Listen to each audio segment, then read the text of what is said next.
Hello बच्चों, मैं इंदु बाला स्वागत करती हूँ आपका राजस्थान सरकार वेदांता के CSR इनिशिएटिव ई कक्षा में, जिसके टेक्निकल पार्टनर है मिशन ज्ञान। बच्चों, आज मैं आपके लिए लेकर आई हूँ poem the 7 ages of man का 3rd पार्ट। फर्स्ट पार्ट में हमने पढ़ा था explanation of the poem and second part में हमने डिस्कस किया था इसका स्टैंजा बेस्ड क्वेश्चन आंसर्स। मैंने आपको बताया है कि बोर्ड एग्जाम में 2 तरह से आपसे क्वेश्चन पूछे जाते हैं पोएम सेक्शन से, और ये जो आप आज मैं लेके आई हूँ पार्ट 3, इसमें आपसे पूछे जाएंगे प्रश्नोत्तर जो कि आपकी बुक में दिए हैं। मैंने उन्हीं सब प्रश्नों को लिया है। तो आइए देखते हैं कि बोर्ड में आपसे किस तरह से ये प्रश्न पूछा जाता है। आपके बोर्ड एग्जाम में आता है कि answer the following questions in 30 to 40 words. ये जो क्वेश्चंस आएंगे आपके, इनके आंसर आपको 30 to 40 वर्ड्स में देने होंगे। तो आइए देखते हैं फर्स्ट क्वेश्चन कैसे है, देखते हैं। First question, who is compared with a leopard. एक लेपर्ड से किसकी तुलना की गई है यहाँ पोएम में? आपको याद होगा जब आप 4th स्टेज के बारे में पढ़ रहे थे तो 4th स्टेज में व्यक्ति को क्या बताया है, किस तरह की उसकी विशेषताएं हो जाती हैं एक सोल्जर की। और सोल्जर कैसा होता है? वो एक लेपर्ड की भांति यहाँ पर कवि ने बताया है। तो आपका आंसर हो जाएगा a soldier is compared with a leopard. अब यहाँ पर चूंकि आपको 30 to 40 वर्ड्स में आंसर करना है तो आप इसका कारण भी बताएंगे। तो बताएंगे because soldier is very brave, क्योंकि वो बहादुर होता है। किसकी तरह से? एक लेपर्ड की तरह से। क्विक प्रॉम्प्ट होता है, बहुत जल्दी ही वो अपना डिसीजन ले लेता है। एंड एज फास्ट, और इतना ही फुर्तीला होता है जितना कि एक लेपर्ड होता है। He also has trimmed beard like a leopard, जैसे कि आपकी पोएम में बताया है कि bearded like a leopard। तो जो सोल्जर है वो उसकी दाढ़ी कैसी है? एक लेपर्ड की तरह से। तो ये सारी समानताएं कवि ने एक सोल्जर की है, किससे? लेपर्ड से। नेक्स्ट क्वेश्चन देखते हैं जो आपका सेकंड क्वेश्चन है बुक में। What is the role of a nurse. एक नर्स का क्या रोल होता है? आपने पढ़ा है, आपकी जो सेकंड स्टैंजा है उसमें आपने पढ़ा है, यानी कि आपकी जो मनुष्य की प्रथम स्टेज के बारे में जो बताया है कवि ने, वो क्या बताया है? वो बताया है कि nurse takes care of a crying and puking child. जो ऐसे बच्चे की केयर करती है, दाइमा होती है, जो बच्चा होता है, इन्फेंट होता है, शिशु होता है, उसकी केयर करती है। जो रोता रहता है, वो जो वॉमिट करता हुआ बच्चा होता है, उसकी केयर करती है। She brings up a child until the child becomes self dependent। और ये कब तक उसकी इस तरह से देखभाल करती है नर्स? जब तक कि बच्चा बड़ा नहीं हो जाता, यानी बड़ा होकर वो सेल्फ डिपेंड नहीं हो जाता, अपनी जो जरूरी काम है वो स्वयं से नहीं करने लगता। नेक्स्ट क्वेश्चन देखते हैं। Who size like a furnace. वो कौन व्यक्ति ऐसा है, कौन सी स्टेज पर ऐसे व्यक्ति के बारे में यहाँ पर कवि ने बताया है जो एक भट्टी की तरह से आहें भरता रहता है, फर्नेस की तरह से। तो आपको याद होगा वो कौन है? वो है एक लवर, एक प्रेमी। तो लवर साइज लाइक अ फर्नेस, एक भट्टी की तरह से वो जलता रहता है। इट इज़ बिकॉज, वो क्यों ऐसा करता है? Because he is extremely excited, क्योंकि वो बुरी तरह से उत्साहित होता है। किस के लिए? वो अपनी बिलव्ड के लिए, अपनी प्रेमिका के लिए उत्साहित होता है उससे मिलने के लिए। Just as in a furnace, जैसे एक भट्टी होती है वो धधकती रहती है, उसमें आग जली रहती है, उसी तरह से fire of love Burns in him for his beloved. उसके भीतर भी, उसके हृदय में भी अपनी प्रेमिका को पाने के लिए आग, प्रेम की अग्नि प्रज्वलित रहती है, धधकती रहती है। नेक्स्ट क्वेश्चन देखते हैं। नेक्स्ट क्वेश्चन है आपका, at what stage does a man wear spectacles at his nose. कौन सी ऐसी स्टेज है जिसमें व्यक्ति अपनी नाक के ऊपर चश्मा पहनता है, जिसमें व्यक्ति होने लगता है बूढ़ा। और वो बूढ़ा व्यक्ति, देखिए कैसे आप आंसर करेंगे। In the 6th stage a man wears spectacles on his nose. क्यों पहनता है? Because his eyesight becomes weak, क्योंकि उसकी आंखें जो हैं वो कमजोर होने लगी हैं, इसलिए वो चश्मा पहनता है। नेक्स्ट क्वेश्चन है, what is the importance of the repetition of the word sense. यहाँ पर सेंस बहुत इंपॉर्टेंट वर्ड है, सेंस जो कि आया है आपकी कविता में 4 बार, और वो भी कहाँ आया है, लास्ट स्टेज में, जो आपकी 4th स्टेज जो आपकी अंतिम स्टेज है 7th स्टेज, उस स्टेज में सेंस का वर्ड आया। आपको याद होगा कविता की अंतिम पंक्ति, सेंस टीथ आया है ना, याद आई, सेंस आईज है, सेंस टेस्ट है, एंड सेंस एवरीथिंग, यानी कि 4 बार सेंस का प्रयोग हुआ है। तो आपसे क्या पूछा गया है कि जो रिपीटेशन है इसका, जो बार बार 4 बार जो प्रयोग हुआ है सेंस का, इसका महत्व क्या है। तो आपको जब इसका आंसर करेंगे तो सबसे पहले सेंस का मीनिंग बताना होगा। सेंस का मीनिंग क्या होता है, the word sense means without, ये मीनिंग होता है विदाउट, यानी इसके रहित हो जाते हैं। किसके रहित, सेंस टीथ, दांतों के बिना। बुढ़ापे में जब बूढ़ा व्यक्ति हो जाता है, अंतिम अवस्था में होता है, तो उसके दांत गिर जाते हैं।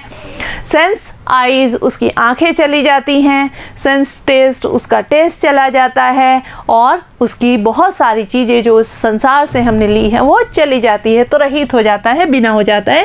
Repetition of this word is used, इसका रिपीटेशन क्यों किया गया है, to show the pathetic condition of old age, जो हमारे बुढ़ापे की जो अंतिम अवस्था है उसकी जो दयनीय स्थिति है उसको बताने के लिए।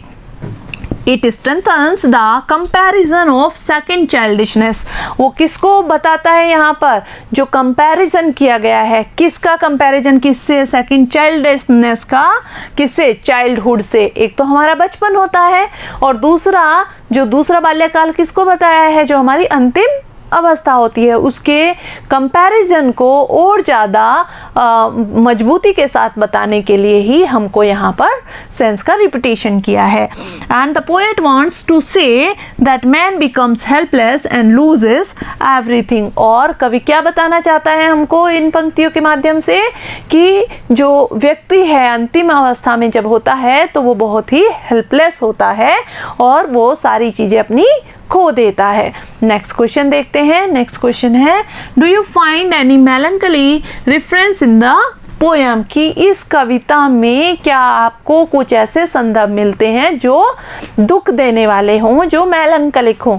तो यहाँ पर आपको संदर्भ कौन से हैं, क्या आपको लगता है कोई संदर्भ ऐसा आया है? जी हाँ, बिल्कुल आया है। वो कौन सा संदर्भ है? वो है आपका लास्ट स्टैंजा, जो आपकी अंतिम अवस्था है, जब व्यक्ति एक दयनीय स्थिति में आ जाता है, वो बहुत ही दुखद क्षण होता है।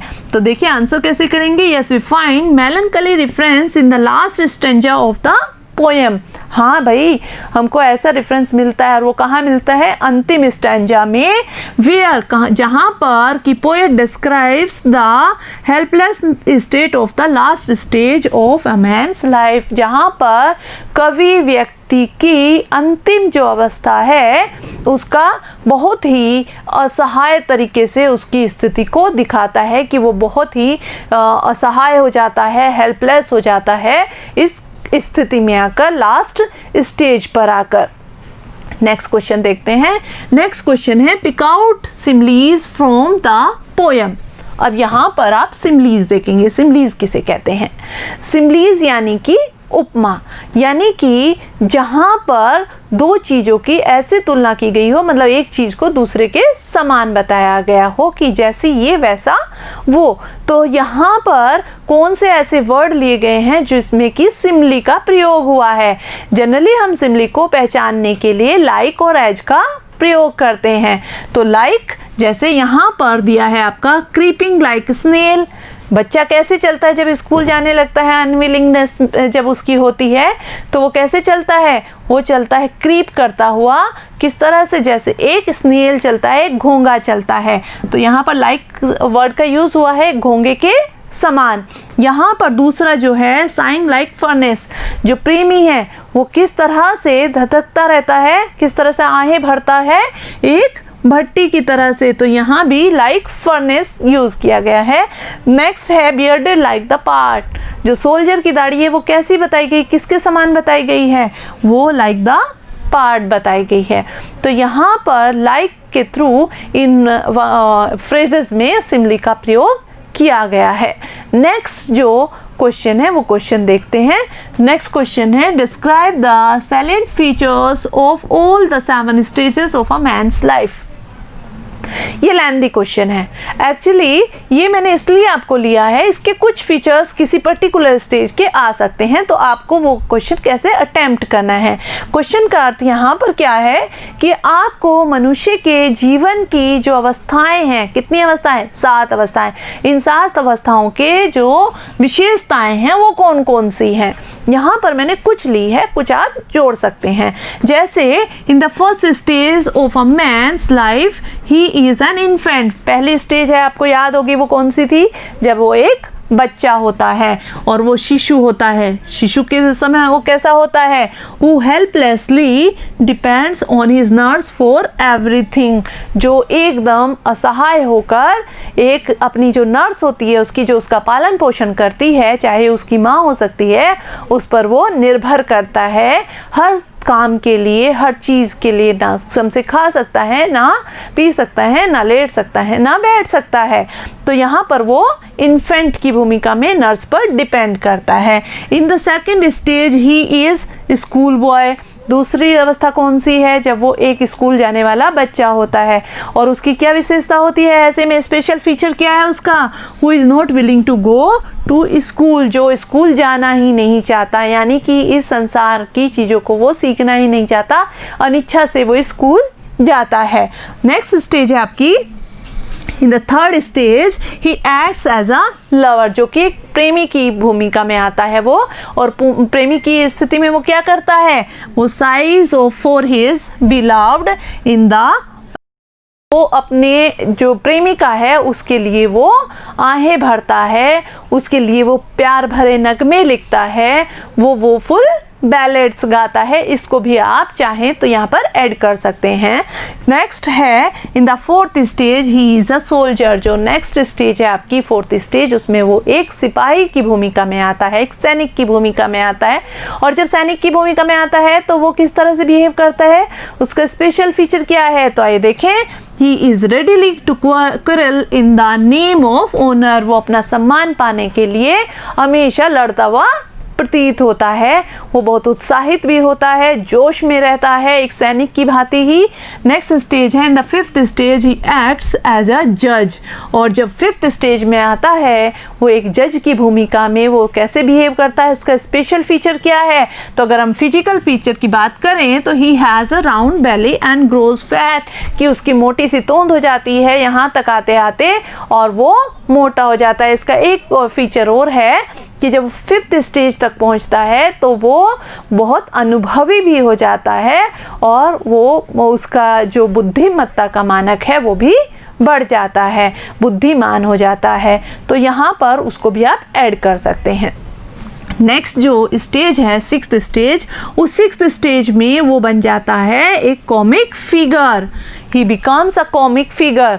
आपने याद होगा कि आपने पेंटलून के बारे में पढ़ा है, तो पेंटलून की तरह से वो बिहेव करता है। उसकी टांगें पतली हो जाती हैं, कपड़े ढीले हो जाते हैं, पैरों में चप्पलें आ जाती हैं और वो एक कॉमिक कैरेक्टर की भांति बिहेव करता है।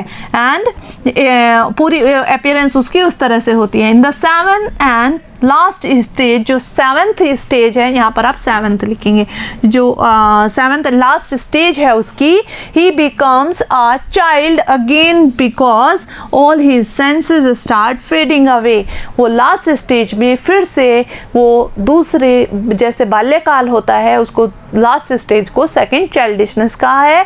तो यहाँ पर वो एक दूसरे बच्चे की तरह से ही बिहेव करने लगता है और क्योंकि उसके जो सेंसेस होते हैं, यानी कि उसकी आँखों की रोशनी चली जाती है, सुनने की क्षमता चली जाती है, उसको टेस्ट भी नहीं आता, स्वाद नहीं आता किसी चीज़ का भी, और इस तरह से उसकी चीज़ें जो उसने संसार से चीज़ें ली हैं, यहाँ से ही पैदा होने के बाद वो सारी चीज़ें ख़त्म होने लगती हैं। नेक्स्ट क्वेश्चन देखते हैं। नेक्स्ट क्वेश्चन है pick out the use of metaphors from the text. Metaphors भी फिगर ऑफ स्पीच होते हैं, सिमिली की तरह से ही। मेटाफर जिसको आप हिंदी में रूपक कहते हैं। यहाँ पर जो दो चीज़ों की सिमिलैरिटीज़ जो होती हैं उनको वो एक समान मान लेते हैं, मतलब उसी के समान मान लेते हैं। तो यहाँ पर ये डायरेक्ट कंपैरिजन भी किया जा सकता है। यहाँ पर द मेटाफर जो आपकी पोएम में यूज़ हुआ है, ये हम सेकंड जो पार्ट है उसमें भी डिस्कस किए थे। वो पंक्तियाँ आपकी जो हैं वो हैं आपकी all the world is a stage. जो पहली पंक्ति, पहली आपकी पोएम की पंक्ति है, उसमें आपका मेटाफर यूज़ हुआ है, क्योंकि वहाँ कवि ने इस संसार को क्या मान लिया है, वहाँ पर मान लिया है एक मंच। All the man and women merely players. तो यहाँ पर जो स्त्री और पुरुष है उनको क्या माना है, स्त्री और पुरुष यहाँ पर मान लिए हैं प्लेयर्स, यानी कि एक्टर्स, अभिनेता अभिनेत्री। और दूसरा शाइनिंग मॉर्निंग फेस, जो बच्चा है स्कूल जाने वाला, उसका चेहरे को कैसा माना है यहाँ पर, शाइनिंग मॉर्निंग फेस, मॉर्निंग की तरह से, सुबह की तरह का फेस है उसका। बबल रेपुटेशन, और रेपुटेशन को क्या माना है यहाँ पर, सोल्जर की रेपुटेशन को जो बबल रेपुटेशन है, एक बुलबुले के समान उसको माना है। नेक्स्ट देखते हैं question, how does the poem represent a mature view of life. जीवन के परिपक्वता को किस प्रकार से इस कविता में प्रेजेंट किया गया है, आपको यही बताना है आंसर में। तो देखिए आप किस तरह से यहाँ पर बताएंगे, आंसर कैसे करेंगे।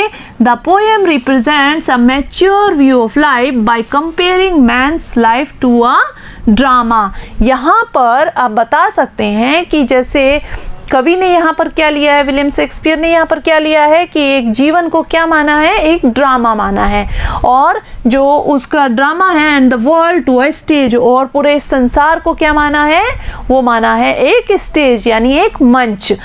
To represent a mature view of life, the poet has divided the man's life into 7 ages of man। और पूरे इस जीवन काल को कवि ने 7 एजेस में डिवाइड कर दिया कि हमारा जो ये जीवन है हम 7 स्टेजेस में इसको जीते हैं, अपनी 7 भूमिकाओं में हम इसको जीते हैं। The poet has described all the 7 stages very realistically. और ये जो 7 एजेस बताई हैं, 7 स्टेजेस, एक इन्फेंट से लेके, एक शिशु से लेके और हमारे मृत्यु पर्यंत जो 7 अवस्थाएं बताई हैं, इन 7 अवस्थाओं को बहुत ही यथार्थवाद के साथ में बहुत छोटी चीज़ों को लेकर और वहाँ पर कवि ने इसका वर्णन किया है। नेक्स्ट क्वेश्चन देखते हैं। नेक्स्ट क्वेश्चन है, explain how all the world is a stage in the context of the poem. यहाँ पर आपको बताना है कि किस तरह से कवि ने बताया है कि ये जो संसार है ये एक मंच के समान है इस कविता में। तो आइए देखते हैं आंसर कैसे करेंगे। The poet says that all the world is a stage, कि ये जो पूरा संसार है ये एक मंच है। और इसमें क्या करता है, just as actors in the drama enter and leave the stage. जैसे एक ड्रामा होता है ना, उस ड्रामे में क्या होता है, एक्टर एक्ट्रेसेस आते हैं स्टेज पर और अपनी भूमिकाएं निभाते हैं। तो कवि भी यही कहते हैं कि इस स्टेज पर after their performance in the same way man are born and die after playing different roles of an infant.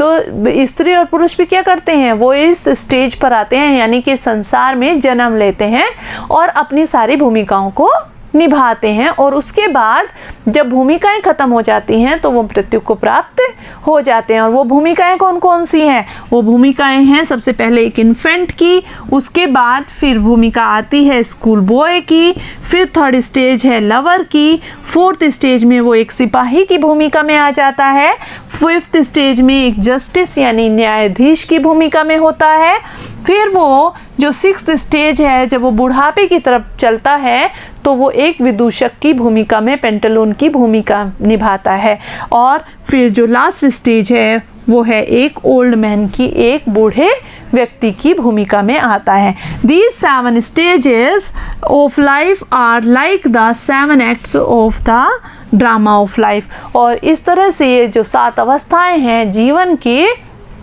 जो जीवन रूपी हमारा ये नाटक है, इस नाटक के ही 7 एक्ट हैं। जैसे एक ड्रामा होता है उसके अलग अलग भिन्न भिन्न एक्ट होते हैं और उन भिन्न भिन्न एक्ट में अलग अलग दृश्य होते हैं, वैसा ही हमारा जीवन है। नेक्स्ट क्वेश्चन है, discuss Shakespeare as a minute observer of human nature. मानव के स्वभाव का बहुत बारीकी से सूक्ष्म निरीक्षण करने वाला कौन है? शेक्सपियर। आपको इसको डिस्कस करना है, इसको बताना है कि कैसे है। तो आप बताएंगे कि Shakespeare was indeed a minute observer of human life, कि शेक्सपियर वास्तव में बहुत ही सूक्ष्म निरीक्षण करने वाले कवि हैं मानव स्वभाव का, मानव के जीवन का। कैसे? He has given a realistic description of human life's every stage, क्योंकि शेक्सपियर ने मानव के हर एक स्टेज की, हर एज के बहुत सूक्ष्मता के साथ निरीक्षण किया है और इसीलिए उन्होंने बहुत ही रियलिस्टिक पूरा वर्णन किया है, पूरा यथार्थवादी वर्णन किया है। जो छोटी छोटी चीज़ें भिन्न भिन्न स्टेज से इन्होंने ली हैं। देखिए कैसे, like cry of an infant, जैसे छोटा शिशु होता है और वो क्राई करता है, वो प्यूक करता है, वो म्यूल्स करता है, वो सारी जो चीज़ें हैं बहुत ही सूक्ष्म निरीक्षण के साथ ही कवि लेता है। Reluctance of a school boy, जो सेकेंड स्टेज है, उसमें जो बच्चे का स्कूल न जाने के लिए उसकी जो एक अनविलिंगनेस है स्कूल जाने के लिए, तो उसको भी बहुत सूक्ष्मता के साथ उकेरा है। नेक्स्ट आप देख सकते हैं, पैशन ऑफ अ लवर, जैसे किस तरह से वो फुल बैलेड गाता है, किस तरह से वो आहें भरता है फर्नेस की तरह से, वो भी एक प्रेमी का जो पैशन होता है उसको दिखाया है।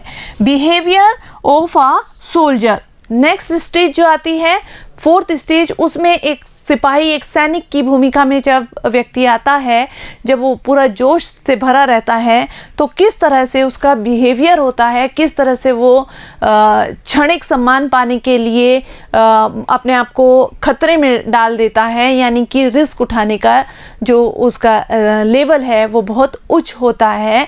उस समय पे जो उसका तात्कालिक जो उसका बिहेवियर है वो भी बहुत सूक्ष्मता के साथ ही शेक्सपियर ने उसको बताया है। Wisdom of a justice, comic look of a Pantaloons, और जो विजडम ऑफ अ जस्टिस, जो न्यायाधीश है उसकी बुद्धिमत्ता, जब वो निर्णय लेने की स्थिति में आता है तो किस तरह से वो निर्णय लेता है, ये भी कवि ने बहुत अच्छे से बताया है। नेक्स्ट जो है comic look of a Pantaloons, और जो विदूषक है, विदूषक का जो कॉमिक लुक है वो भी कवि ने बहुत अच्छे से यहाँ पर बताया है, सूक्ष्मता के साथ बताया है कि किस तरह से वो अपनी बुढ़ापे की तरफ जब वो अग्रसर होता है तो किस तरह से वो एक मस्खरे की भूमिका में आता है। स्लीपर्स पहनना, नाक के ऊपर चश्मा, ये बहुत ही रियलिस्टिक है। And helplessness of an old man, और अंतिम जो अवस्था है, एक बहुत जो सेकंड चाइल्डिशनेस भी कवि ने जिसको कहा है, जिसको बहुत पैथेटिक कंडीशन भी माना है, वो है सेकंड जो एकदम मृत्यु के समीप जब व्यक्ति होता है तो वो वहाँ पर ऐसी हेल्पलेसनेस, उसका जो असहायपन है इतना कि उस दांतों के बिना वो हो जाता है, आंखों की रोशनी चली जाते हैं, विस्मृति उसको होने लगती है। तो जो चीज़ें हैं ये बहुत ही माइन्यूट ऑब्जर्वेशन है उसके बाद ही आती हैं, तो इसीलिए हम यहाँ पर इसको इस तरह से कह सकते हैं। तो मुझे पूरी उम्मीद है कि ये आपने बहुत अच्छे से समझ लिया होगा, सारे प्रश्न उत्तर को आपने ठीक से समझा होगा। इनको कॉपीज़ में अपनी नोटबुक में नोट कर लें सारे प्रश्न उत्तर और इनका रिवीजन करते रहें। नेक्स्ट वीडियो में फिर से मैं मिलूँगी आपसे।